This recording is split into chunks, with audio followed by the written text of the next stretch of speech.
First of all, I'd like to say this, Kristen, and right up front, that the allegations were made in an Associated Press story which quoted unnamed and anonymous sources.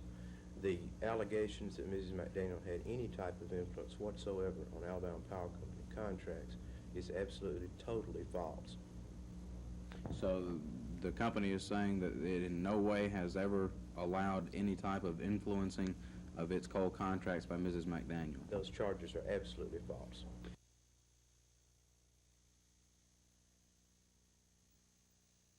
Office of Rural Health Affairs will provide a missing link.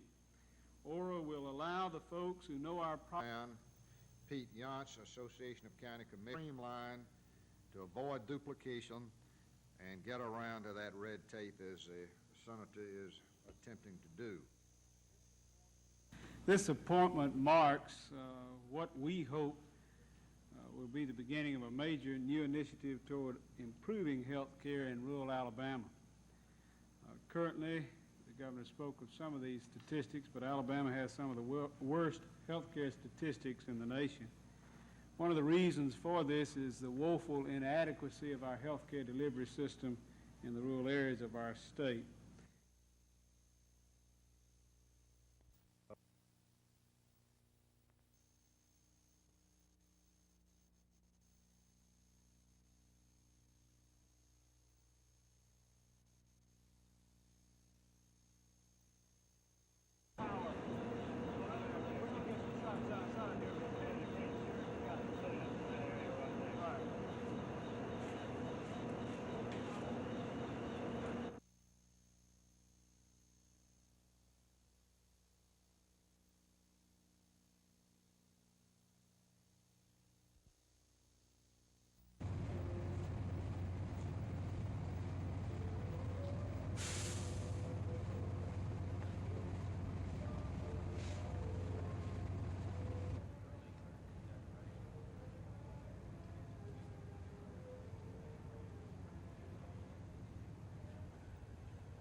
So far, we've uncovered 26 vehicles that we know that they have stolen, and I'm sure there's going to be more yet to come. From where do those cars come from? Alabama, Georgia, Tennessee, Mississippi, and Florida. We've recovered 8 so far at a value of more than $22,000.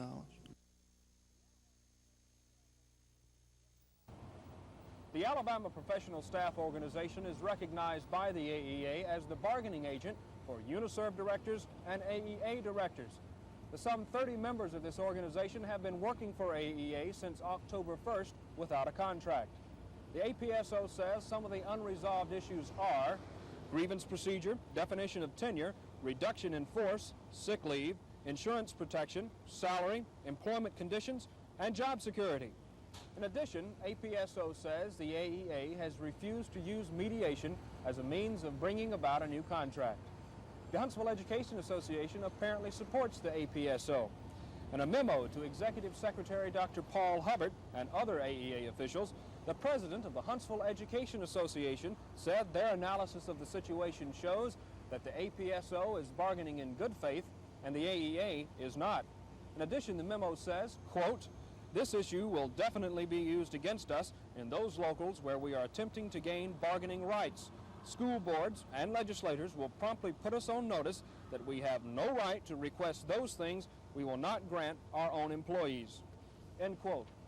There are 3 other bargaining units representing employees in the AEA, and at least one of these has recently rejected its contract with the AEA. Dennis Latham, WSFA TV News.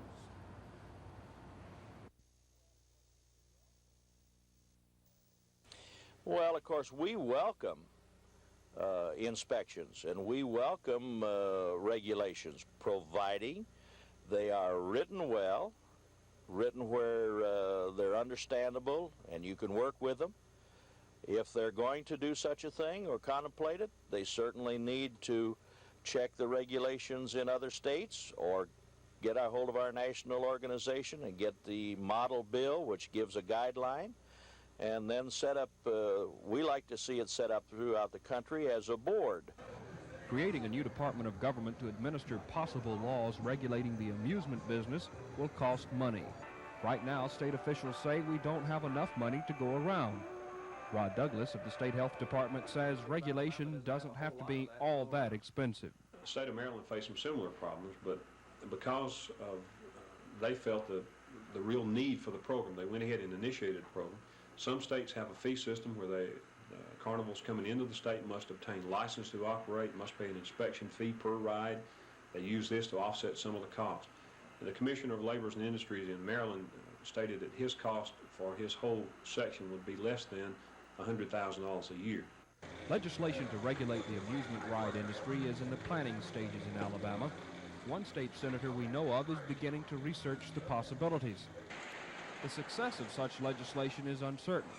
After all, Alabama does not even require automobiles to be inspected to make sure they are safe. Dennis Latham, WSFA TV News. A month ago, you would not have given Tuskegee much of a chance at a winning season, let alone upsetting Florida A&M. The team had a 1-4 record.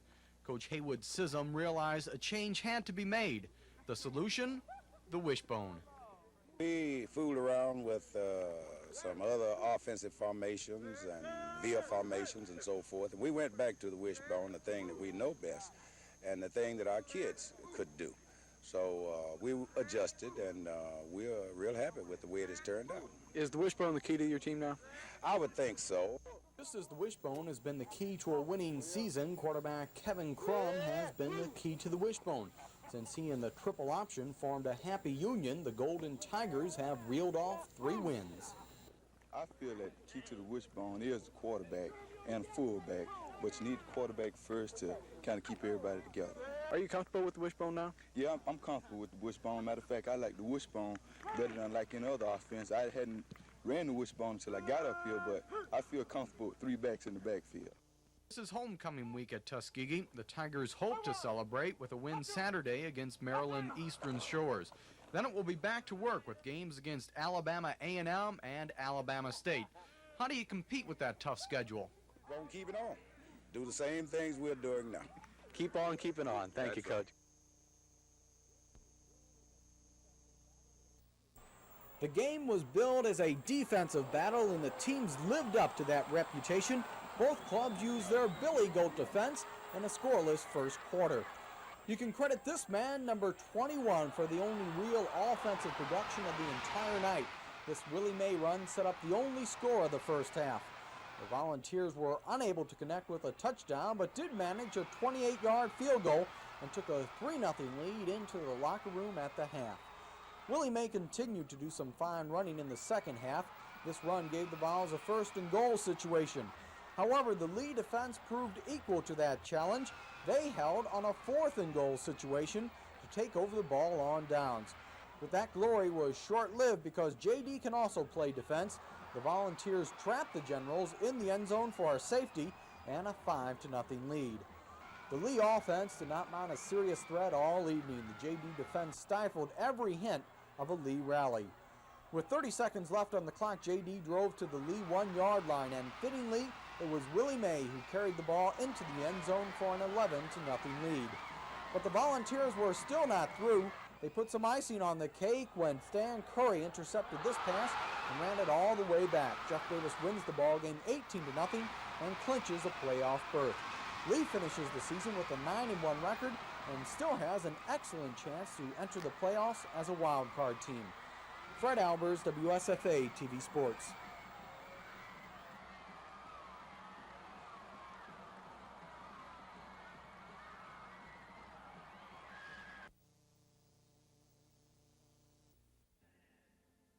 Last night, our cameras followed a beautiful chestnut mare named Gypsy Spirit in the 3-gated saddle horse class.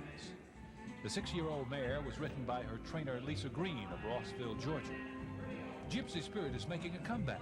As a 4-year-old, her show record was outstanding, but her temperament was not. She left the show ring and bore a colt. her owner and trainer hoping motherhood would settle her down. It worked. Gypsy Spirit has come back to win important championships at Knoxville and Atlanta, and was the favorite in the competition last night. Finally, the judges marked their cards, and the winners were ready to be announced, but number 241 was not called the winner of the class. And the winner's class is 593 by my magic green. Brad Nix showing from the VIP Farms of Mokina, Illinois, 593 wins the class. Gypsy Spirit tied second on this night, but her trainer was not disappointed.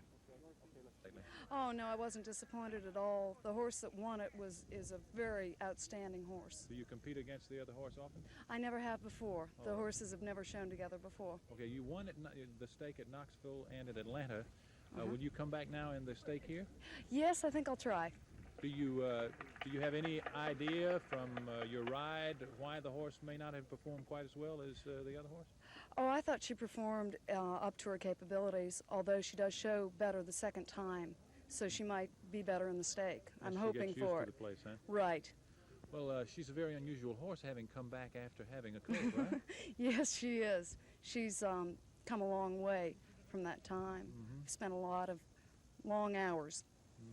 How much value does this add to a horse, having won a couple of championships recently after coming, shall we say, out of retirement? Does this really make her worth a lot more? Absolutely, almost 100%.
Construction on the massive 232-mile waterway is nearing the halfway point, and by the fall of next year, navigation from Columbus, Mississippi, south to the Port of Mobile should be open. According to Waterway Development Authority Administrative Assistant Darlene Scoggin, the TENTOM is helping to solve a major agricultural problem. The facility at Gainesville is completed, and 225,000 bushels of soybean, we've had a bumper crop, will be moving over the project. And we're real pleased that it's online in time for them. There's a critical shortage of transportation means, and the waterway is providing that this year. As far as construction on other segments of the waterway, Scoggin points out the lock and dam at Aliceville, Alabama, are nearly complete, while work on the largest segment, the divide cut in northeast Mississippi, is employing nearly 2,000 people. She says the project is 21 months ahead of schedule and should be complete by 1984. Paul Roth, WSFA TV News. Sunshine Village residents are angry about what they call unreasonable rent hikes. The rent for one lot is going up from $52.50 to $60 a month. Residents say they collected 250 names on a petition. They sent it to President Carter protesting that the 14% increase violates the president's suggested guidelines for wage and price hikes. And they say residents on fixed incomes can't afford the hikes. But it's not just the rate increase that makes them mad. The residents also say they're not getting their money's worth when it comes to maintenance of the park. They say the management never paid any attention to their complaints until just recently, when they started holding meetings to try and correct their problems. A spokesman says the group wants to work with the management. Sunshine Village management will make no comment on the protest. Lisa Nielsen, WSFA TV News. Before hearing election returns, the council quickly disposed of its regular business by choosing a 3-member committee to come up with a procedure for appointing municipal judges. Until those procedures are set, the council held off on voting on the proposed appointment of Randolph Reeves as assistant municipal judge. When the votes came back from the polls, the winners included 1 incumbent and 2 new councilmen. In District 2, Councilman Louis Golson retained his seat by defeating Clarence Helms by almost 500 votes. The District 4 race was much closer. Mark Gilmore won over Dorothy Darrington, but he had only 52% of the vote. Incumbent Catherine Caswell was eliminated in the regular election. Bill Nunn will be the new representative in the 9th District. He defeated Marion Schaefer by 166 votes.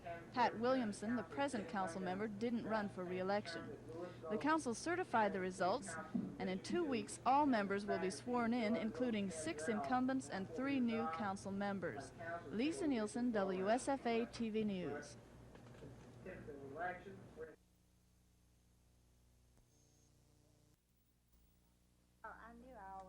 Today is Mrs. Peacock's birthday. She was born in Farmersville in Lowndes County 100 years ago today, November 3rd, 1879. She's seen things now written in history books and marveled at the progress of man. Mrs. Peacock is amazed at air travel, never once having flown. She loves to look at the moon, but wonders why we went there since you can't stay. But Mrs. Peacock has lived a full life, and she'll be the first to tell you that. That's her on the right, when she was 18. The other 2 women were her sisters. Mrs. Peacock has always loved music. I enjoyed playing the piano more than anything else in all my life. How long have you played? Ever since I was 6 years old. Do you still play? Yes, I still play, but now I have arthritis, you know, and it's hard for me to do. And I don't see good, having cataracts, and I haven't played the piano in several months now. I once thought that I would like to be a concert artist, but I'm married, and that changes everything, doesn't it? She credits her long life to the instructions of a Selma doctor, who 60 years ago told her to eat 3 meals a day, drink plenty of fluids, and get the proper amount of rest. Now at 100 years young, Mrs. Peacock relies on her daughter-in-law, Mrs. Ruth Peacock, and her friend Ethel Robinson. I just ask God to give me the strength and the wisdom to follow on the rest of the way. Paul Roth, WSFA TV News.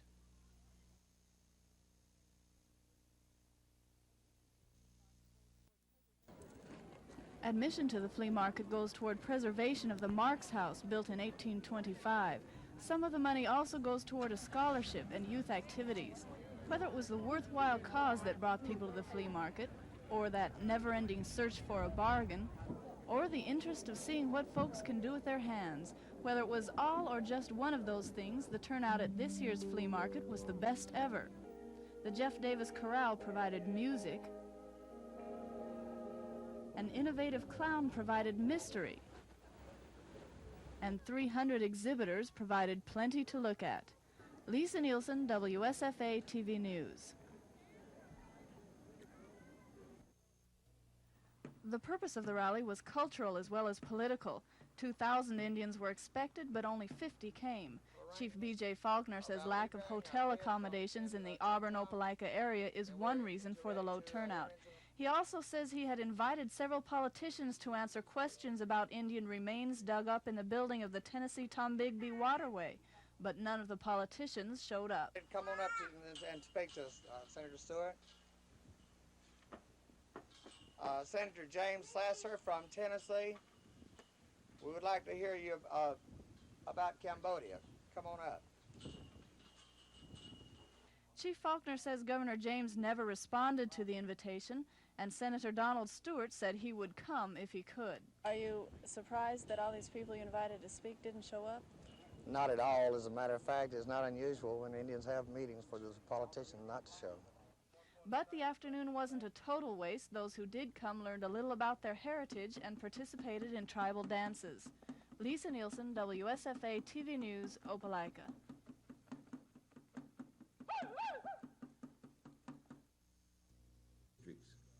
We are the unjust and unfair. The current pay for the APSO members run from a beginning salary of $16,736 to $22,136 with an 8-step schedule. Jerry Carruthers, a member of the team.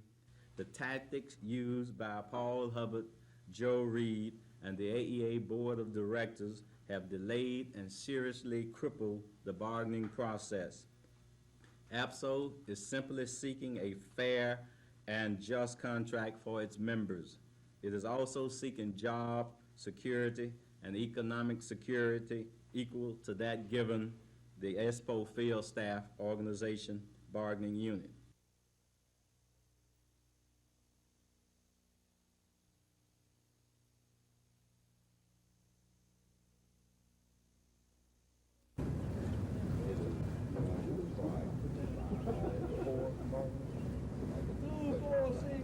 Well, yeah, but I'm saying that what about the other 3 bargaining units? Are they all on?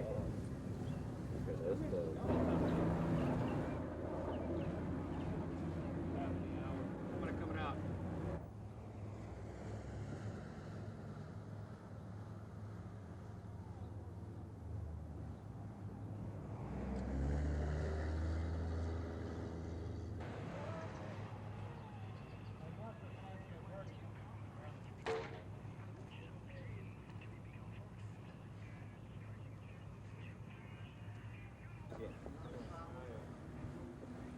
Have several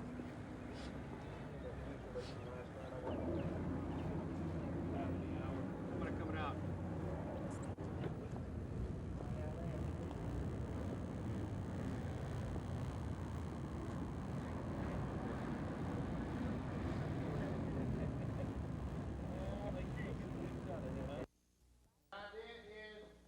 The audience consisted of black and white religious and community leaders. They came to hear about the ways racism affects everyone.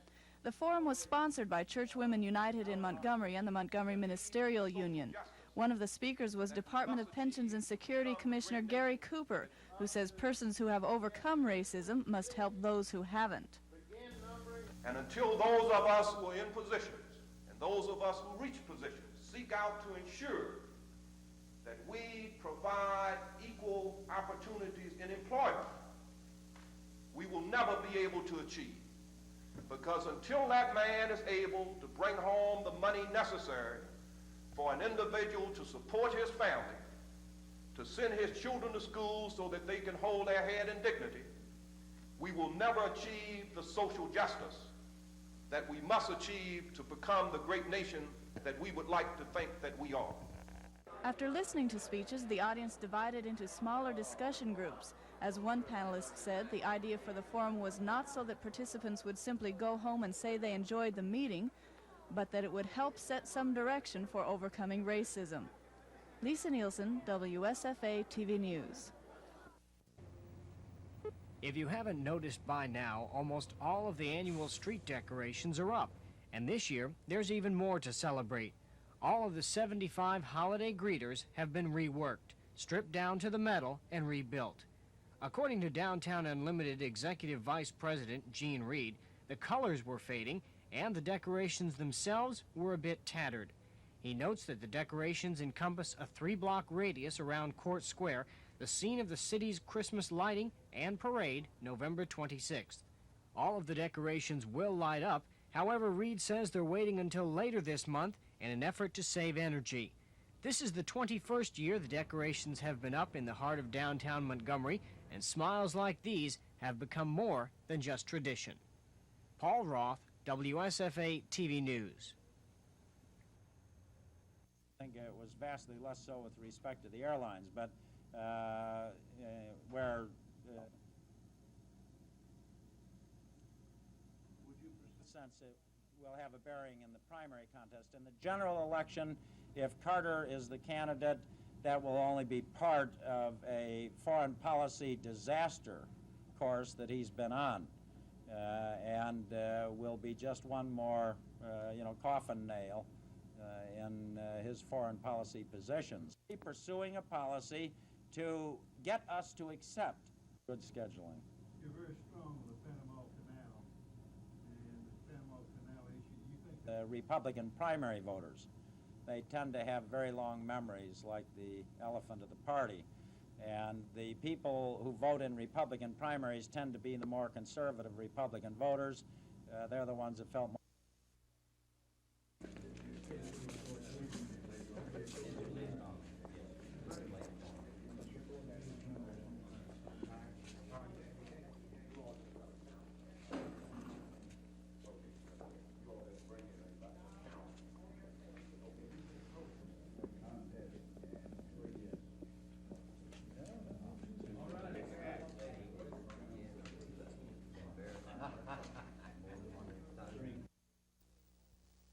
We were proud of them because they played harder, they played better, they got around the football, but by no stretch of the imagination was it a great defense out there Saturday. We did improve some. We've got a lot more improving to do. We've got to continue to improve. I'd like to say that everybody pitched in there and did a good job. Our coaches had a good plan, and our players, they got our players stirred up, and they got them playing with a little more confidence and recklessness. We need to do that. We've still got to tackle better, and we've still got to stop people more consistently than we did Saturday. But we did have some big plays, and certainly I was proud of that. And this is a whole new thing now, going from that type of offense to the wishbone, which State will throw at you. You're not kidding. I'll tell you, the wishbone run to perfection by Mississippi State. Coach Emory Ballard is the innovator of the wishbone, a triple option out of the wishbone. They do a great job of it. It's very basic and simple, their offense, but you know what they're going to do, but you don't know when. And it's a matter of stopping it. It'll be a physical type football game, and we'll have to stay in there and pound with them for the full 60 minutes, so they're capable of controlling football. The controversy over the home taping of albums was spotlighted in a recent edition of Billboard magazine, a record and radio industry trade publication. A Montgomery radio station, WHHY-FM, and a Montgomery record store, Wally's, are in the article. In the article, Wally's Records complains that WHHY-FM played the new album by the group Fleetwood Mac without interruption and suggested that listeners record it in order to save the cost of the album, which retails for $15.98. That, the store contends, cuts into not only their sales, but the record company's sales and the profits of the recording artist. Stan Charles, manager of Wally's Records. Well, we're not really against featuring of albums on the radio. We're just against people being encouraged to tape the albums off the air. Now, would you say that it'd be foolish to think that people will not tape it? Oh, it'd be foolish to think they won't tape it. I mean, people will tape things off the air. They always have, and they always will, but not nearly as many will if people don't tell them, hey, tape this, save some money. Larry Stevens, vice president of WHHY Radio, says they no longer promote the home taping of albums off the air. As far as albums in their entirety, I don't know if we'll be changing that particular policy or not. Some radio stations have, but as an album station, we feel it's important as a service to our listeners that we continue to play albums and feature albums. We also heard Firefall in Strange Way on Montgomery's Y102. This situation, which is not limited to Montgomery, comes at a time when the record industry has been suffering sagging sales, forcing some companies to cut back on staff and on the number of albums they're releasing. There is no simple solution to this problem. As long as radio stations play albums and there are blank tapes and tape recorders to buy, the controversy will continue. Michael Jones, WSFA TV News. Unit 1 went online sometime Monday afternoon. Power company spokesman Neil Wade says during the weekend, 2 attempts were made to place the plant online, but both times the circuits tripped. Wade says this is not unusual. It will take about 3 days for Unit 1 to reach its rated capacity of 860 megawatts. The power company expects this late Wednesday or Thursday. The reactor went critical last week, and after test, technicians began the process of placing the massive plant online. Farley has been offline since last March for refueling, maintenance, and repairs. The second unit at Farley is expected to be online in a year. Power company officials say they don't expect problems with the licensing of that reactor because of preliminary work already completed on the license. On Wednesday, Houston County Civil Defense officials will conduct a test of the nuclear emergency plan. The test is designed to see how well local authorities would respond in case of a major incident at the Farley plant. Dennis Latham, WSFA TV News. Voters came to the Stanhope Elmore High School in a fairly steady stream. Poll workers say about half of the registered voters in the proposed annexation area have voted. If the annexation passes, Millbrook's present population of more than 3,000 will double, and the area of the city will more than double. Opponents to the annexation tried to stop the election 2 weeks ago by filing a suit, claiming the city's list of voters was inaccurate. But a judge ruled in favor of the city, and the election was held today as scheduled. Because of the controversy, turnout has been good, and city officials expect the vote to be close. Lisa Nielsen, WSFA TV News, Elmore County.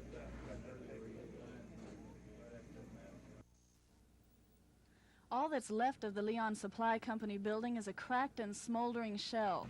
24 hours after the fire started, firefighters are still dousing the embers. Police are keeping Jefferson Street closed because the walls are so weak any disturbance could cause them to fall. Mayor Emery Falmer says a structural engineer has examined the building and recommends that the city waste no time in finding someone to knock the walls down. District Fire Chief M.J. Douglas says leaving the building standing is like sitting on a stick of dynamite, so police have a 24-hour guard posted in the area. It took about 60 firefighters 3 hours to control the blaze, which showered embers for blocks around. Leon Supply Company is a janitorial supply firm, and the cleaning materials inside caught fire quickly, causing small explosions for about an hour. Firefighters struggled to keep the fire from spreading to adjacent buildings, including a gun company and a building housing city records. Nearby buildings suffered only smoke and water damage. The only injury was a firefighter who this morning reported that he had broken his finger. Mayor Falmer says the fire department did an outstanding job of fighting the fire and keeping the danger to a minimum. Fire officials won't speculate on the possible cause of the fire, and they won't be able to examine the debris until the walls of the building are knocked down. Lisa Nielsen, WSFA TV News. On one hand, in his keynote address to the 42nd annual meeting of the Alabama Chamber of Commerce, Governor James reiterated his pledge to fulfill his campaign promises, which he called the will of the majority of Alabamians. James spoke of the future of the state and the nation, asking what it would take to awaken the spirit of America to its current plight.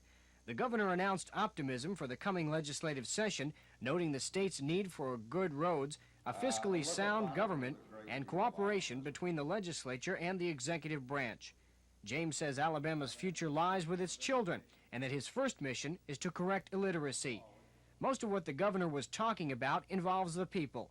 He wants them to get involved and make their views known. Following the luncheon, the Chamber of Commerce met throughout the day, electing new directors and officers and planning its direction for the coming year. Paul Roth, WSFA TV News. I'm hard-pressed to find a principle. What it feels like. Yeah, he gonna get excited, I guarantee you that. If you come. He'll get excited. Let's look good. Let him stand. What is this?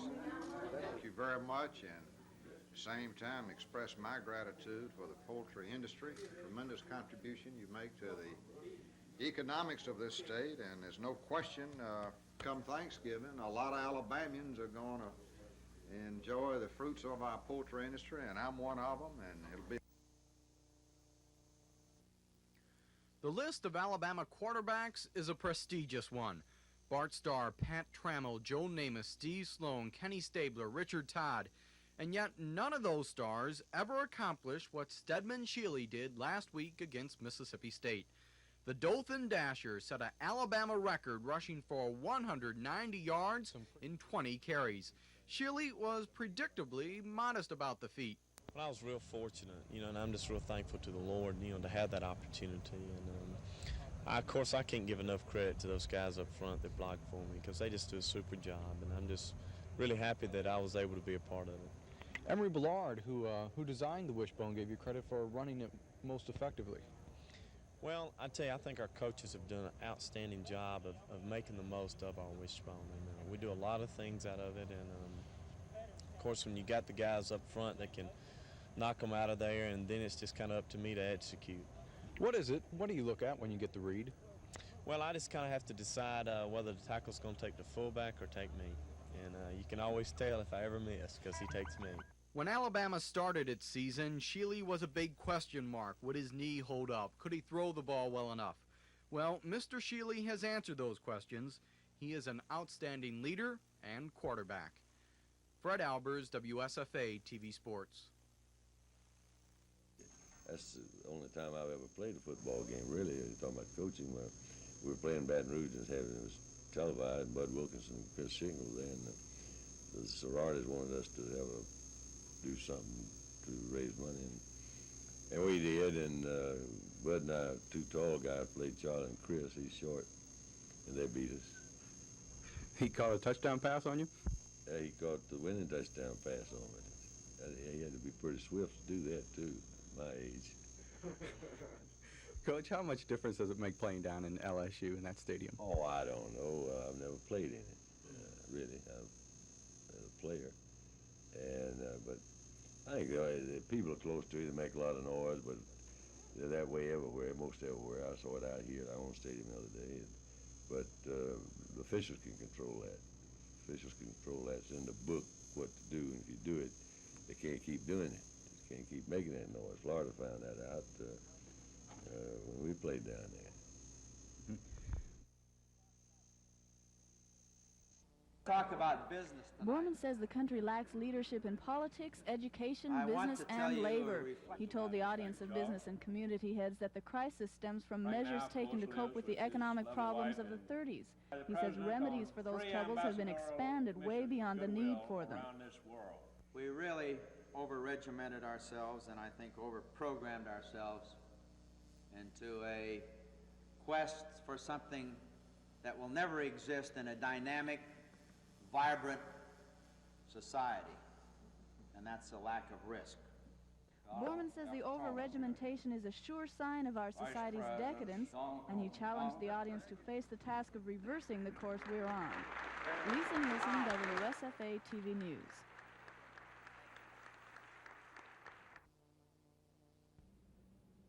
Mayor Farmer, the tragedy that occurred in Greensboro, North Carolina this past weekend leads me to this question.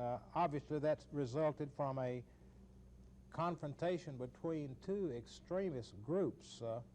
Do you feel that perhaps the law enforcement people, the city officials in Greensboro, were remiss, negligent in allowing these two groups to confront one another?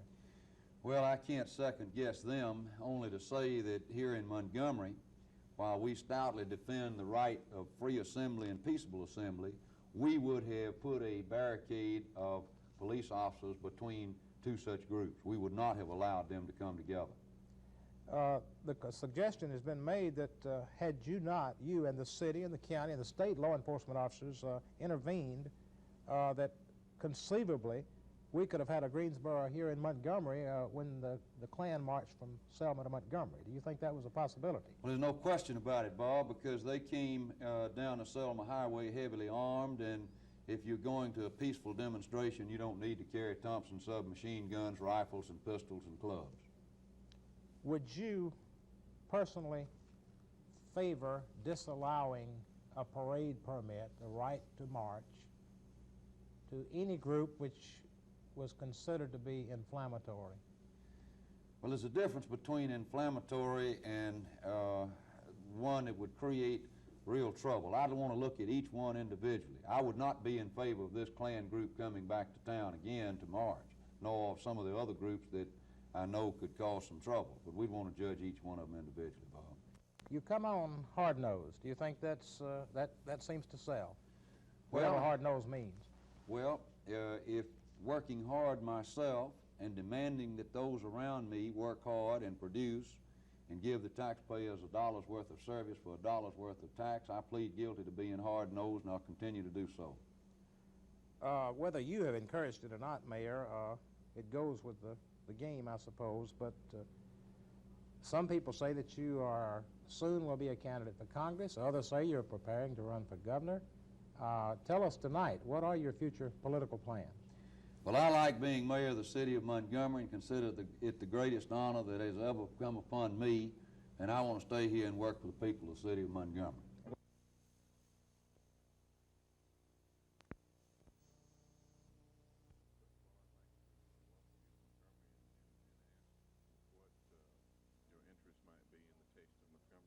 Oh, that's easy, boys and girls ranches, and also We're kind of at home in Alabama. We spend a lot of time here and have a lot of friends.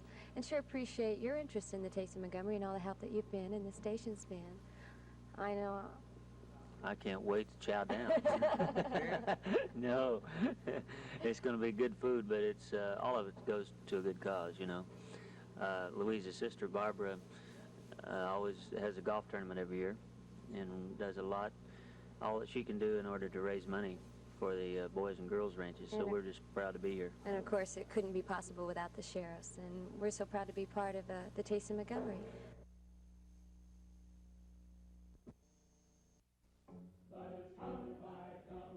These performers lead dual lives. By night, they're singers and dancers. By day, they're bakers and airmen and public relations representatives. What drives these people to spend 8 hours working at their jobs and then 5 or 6 hours working on a play? Well, it's, I guess, a feeling people are born with. It's like, well, for example, with myself, I've been interested in theater since I've been in elementary school. And it's just like you do one play and you kind of get addicted to it. It also is a great way to make friends, a great way of expressing yourself, and just really a nice outlet, you know, with the hurried world. I just like the people in it. They're always different. They just seem to like me. It's sort of an avocation with me and a hobby. It's my hobby. Some people collect stamps. I like to be in the theater. Being in theater and being with the theater people is an experience that everyone, I think, should go through. And it's a way that I can express my talents. I think it's a chance for people like us who are not professional but just love it to be able to do something with themselves and with other people and just being able to express yourself. What advantages does it have over professional theater? Well, it's something that we're here because we want to be here, not because we are professionals, because we're making our living at it, but because we love it. The actors say they love the spirit and enthusiasm of community theater. Their compensation for the long hours and hard work is the thrill of pooling their talents to produce a show. Lisa Nielsen, WSFA TV News. It was March 18th of this year when Connie Gant left this parking lot. She had just finished a long day's work. She was on the way to meet friends at a local nightclub. It was approximately 11:25 p.m. when Connie Gant was last seen alive. She was driving south toward Montgomery. Police say she arrived here at about 11:40 p.m. Connie Gant was 15 minutes away from a meeting with her killer. Investigators say she parked her car here, unlocked the door, and was starting to get out of the car when she apparently decided to freshen her makeup. At that point, Connie Gant, the mother of two and treasured employee at the restaurant where she was cashier, either saw someone she knew, got out of her car and into theirs, or was kidnapped by a stranger. Her purse and makeup kit were left on the front seat of her car. Investigators say the parking lot where she was parked and the busy highway nearby were swarming with people, those just coming from the annual rodeo show and others just out having fun. An hour and 35 minutes after Connie Gant parked here, her lifeless body, brutally beaten and sexually assaulted, was discovered by a young couple. Her skull had been crushed by repeated blows. As in all unsolved murder cases, there are many questions, and they are contained in these volumes, the volumes that make up the case file on the Gant murder. Homicide investigator Jerry Valancourt is assigned to the case. He's trying to find evidence leading to the arrest of a suspect in the murder of Connie Gant. Investigator Valancourt says somebody must have seen Connie Gant get out of her car and into the killer's vehicle on the night of March 18th. Norman, on the night she came in, she pulled in to the right of this sign. This parking lot was rather full, along with the parking lot here at the Snipes Club. Plus, all these places of business was open during that night, and in and around this area, we feel sure that someone has seen something, and we wish they would come forward. Is it a possibility, once again, that they didn't realize what they were seeing? There's a very good possibility that they didn't realize exactly what was happening, and therefore... What could it be that you would want them to recall that they may have seen? Her getting into another vehicle, whether voluntarily or involuntarily. And we feel sure that someone in this area has seen something, and we're hoping that eventually they will come forward with this information. Valancourt also says numerous suspects have been eliminated and that the investigation is continuing. If you drove past here, the Embers and Select Seafood parking lot at approximately 11:40 p.m. on the night of March 18th, you may have seen something unusual. Maybe a woman struggling with a man. He was possibly trying to force her into his car. Or you may have seen something you thought odd. If you did, you may bring the person who killed Connie Gant to justice. This is Norman Lumpkin, WSFA TV News on special assignment. The picket lines went up about 7 this morning at both entrances to the Alabama Education Association building on Dexter Avenue. About 20 pickets carrying signs were marching in a circle on the sidewalk. The APSO members say the AEA has not bargained in good faith. The AEA says just the opposite is true. Emmett Jamar, president of the APSO local, says all they want is a decent contract which contains adequate job protection and benefits equal to those given other AEA employees.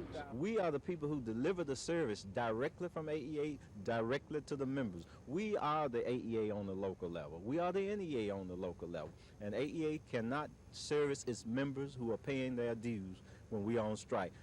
AEA President John Landers says they have enough people to fill in for the striking staff members so that services won't go lacking. Do you think that this action, the strike action against AEA, will be detrimental to the organization? Well, that remains to be seen. Of course, I think the damage as far as publicity, it's already been done. If there is any damage, I think that as far as the members are concerned, we're planning on servicing their needs in whatever manner that we have to in order to see that the organization runs. The AEA management says the demands of APSO would bankrupt the association, and they are not willing to let that happen. APSO leaders say they plan to take their case to the National Labor Relations Board. Dennis Latham, WSFA TV News. What you are looking at is part of a record harvest. This year's soybean crop will yield more than 309,700,000 bushels nationwide. In Alabama, more than 2 million acres are expected to produce a record 54 million bushels. Yields from Montgomery County's 55,000 acres should be up from last year, increasing from 24 bushels an acre to an average of 30. What's the main reason behind this year's crop? We had an excellent growing season. We had adequate rain during the time the beans were blooming and also filling pod, and our harvest season so far has been excellent. Weather has also played a major role in the completion of this year's harvest. Sunny skies and cool temperatures allowed farmers to reap little more than half of the state's crop so far. In the Midwest and Southeast, many soybean shippers are having problems moving their crop to market. However, most Alabama traders have easy access to water lanes leading to the Port of Mobile, so there are few transportation problems that could raise prices. Well, soybean prices in Alabama were averaging about $6.10 per bushel on November 1. This is down about 60 cents from the previous year, and I think when you look at the fundamentals of supply and demand, we see why prices are down. Now, what farmers must decide is how much to accept for their crop if they're not locked into a previously fixed price. And that option is what farming is all about. Tomorrow, we'll take a look at Alabama's king cotton crop. Paul Roth, WSFA TV News. This year, soybean farmers have produced a record crop. But while cotton acreage is increasing nationwide, less cotton is being planted here in Alabama. 10 years ago, 566,000 acres grew cotton. 5 years ago, that figure was 600,000 acres. This year, 335,000 acres are growing the white bolls. One of the main reasons is production costs. Unlike soybeans, which take just over $100 an acre to grow, cotton requires $300 an acre. In Montgomery County, 3,000 acres of cotton are being harvested. The weather has cooperated not only for the harvest, but for the entire growing season. This year we had an adequate supply of water. Really had too much in July, but through the whole growing season we had a fair amount of water, and we had real good insect control with a few isolated situations that got out of hand, but we didn't have any real problems this year, so we should have a fair yield. The fall harvest is 36% complete, and officials say bolls are open on 86% of the plants. The price of cotton is slightly below where it was this last year. At this time last year, we are now receiving or seeing prices of about 63, 64 cents per pound for cotton paid to Alabama farmers. Alabama has several water, truck, and rail routes leading to the Gulf, so there are no major transportation problems in regard to foreign sales. Exports are expected to equal the amount of cotton used in the United States during the coming year. Cotton experts predict that farmers will produce a strong 14 million bale cotton crop this year, and that prices will remain firm. Tomorrow, we'll take a look at farming, the costs, the profits, the debts, the anger, and the future. Paul Roth, WSFA TV News. Soybean and cotton farmers have had a good year in terms of their crops. However, while yields are up, agribusinessmen still have problems. The average Montgomery County farmer is accumulated a lot of debts from the past 2 years of crop failure. However, this year, fortunately, Paul, we've got a good yield of soybeans, and some of the cotton looks good, and this is going to help get him out of the woods, so to speak.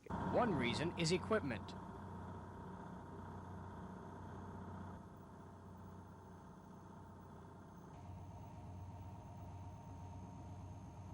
The value of land is rising, and that's allowing farmers to borrow more and more money to make ends meet. It takes a lot more money to farm than it ever has, and we experience that farmers are not only borrowing more on their land, but they're also borrowing more on equipment and cattle and crops.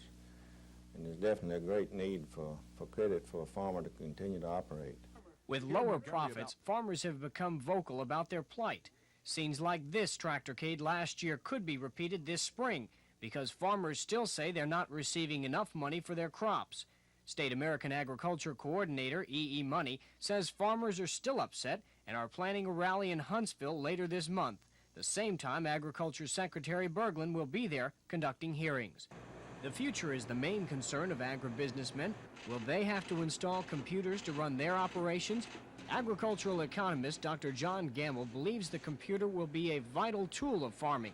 But at the same time, farmer must be a jack of all trades. He must be a marketing man. He must be a production man. He must be a veterinarian if he has livestock. He's got to understand mechanics to fix his equipment and so forth.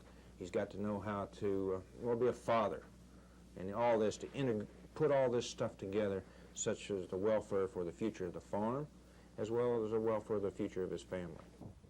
the business of agriculture is changing daily, and while more and more factors become involved in the farmer's decision-making process, the overall question remains, is farming the land worth it?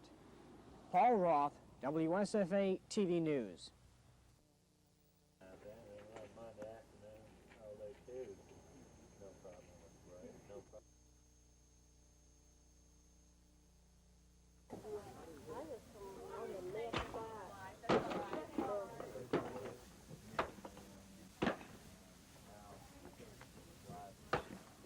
I'll see you later if you need me, Howard. Yes, sir, I will. And you said hello, Jim. You were trying to get better. Are you aware of this? Well, to tell you the truth, it started last year. You see, we did our best to get new buses. And finally got them to get new buses to be the simple. Yeah.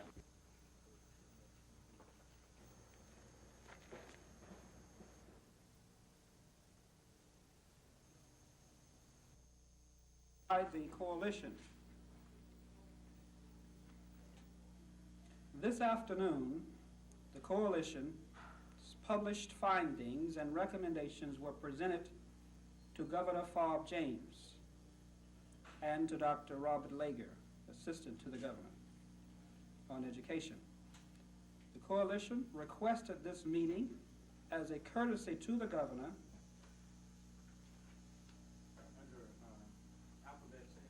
One way of doing that is by putting the programs there that attract white students and not having duplication of programs. a student is interested in engineering, he goes to the state school that offers engineering. If that happens to be at a black campus, that's one way of attracting white students to formerly black or predominantly black campuses.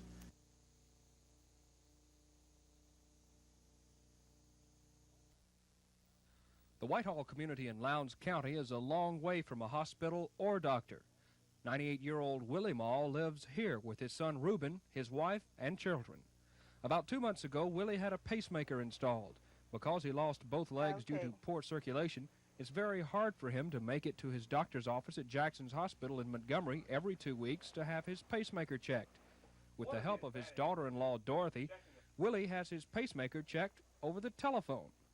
A contact is placed on a finger of each hand and is attached to a small electronic device. At this point, the procedure is no more complicated than making a telephone call. Jane, Mr. Willie Mall is on line 1 for a pacemaker check.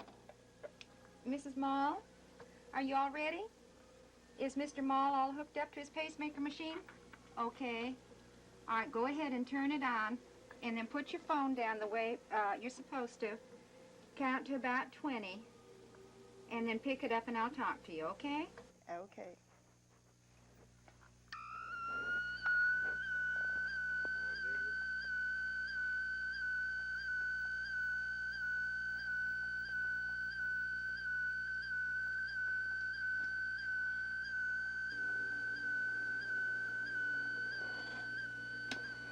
Okay. Miss Come Mall, back. now he's not using his pacemaker this morning. Do you have your magnet there? Yes. Okay. We need to do the same thing again and put the magnet right on the pacemaker and leave it down for about 20 seconds. Okay, just a moment. Daddy, you're going to have to put your magnet on this morning.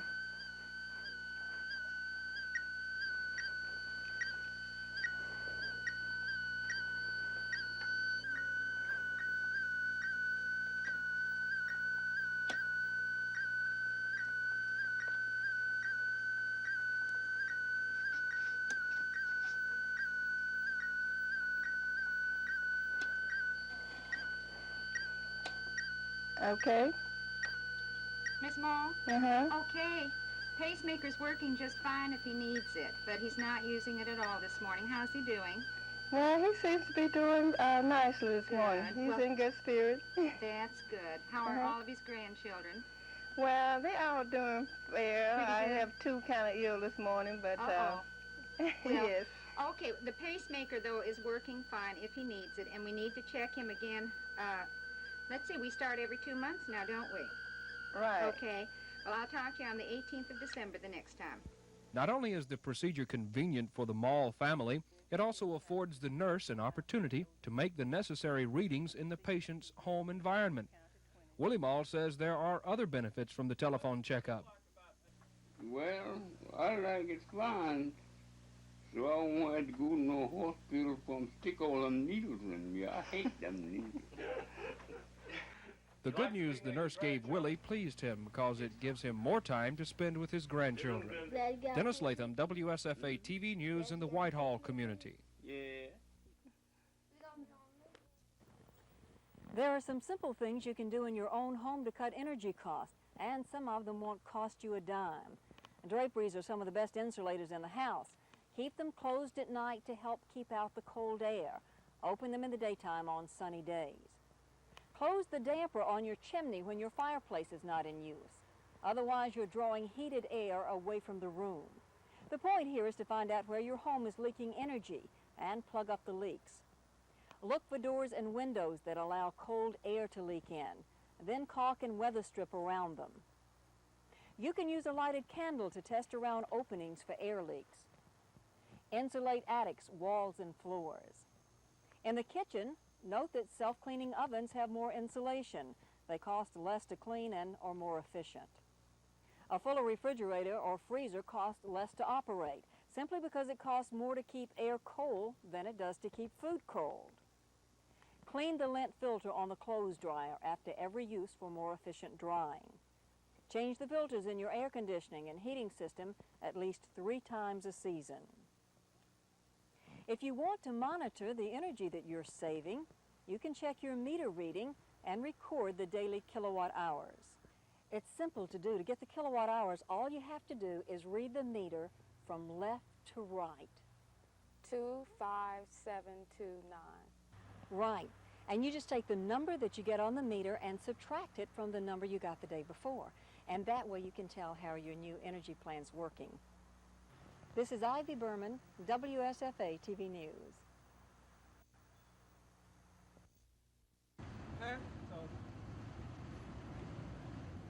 Well, I know it's over.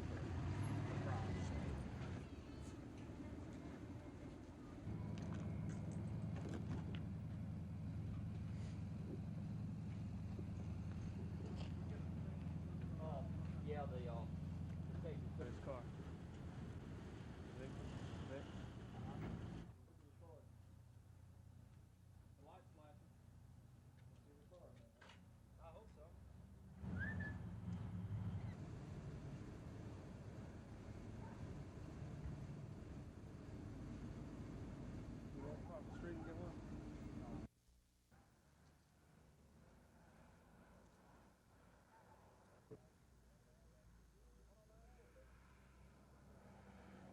They're all out in regards to a female employee that was suspended a couple of days ago.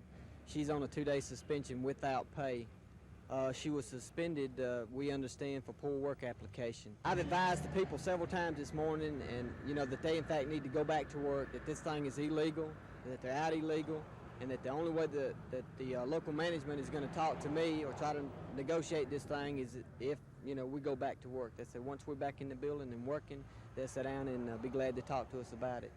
And at this particular time, the people say they're staying out because they want to reinstate it with pay and suspension completely removed from a record.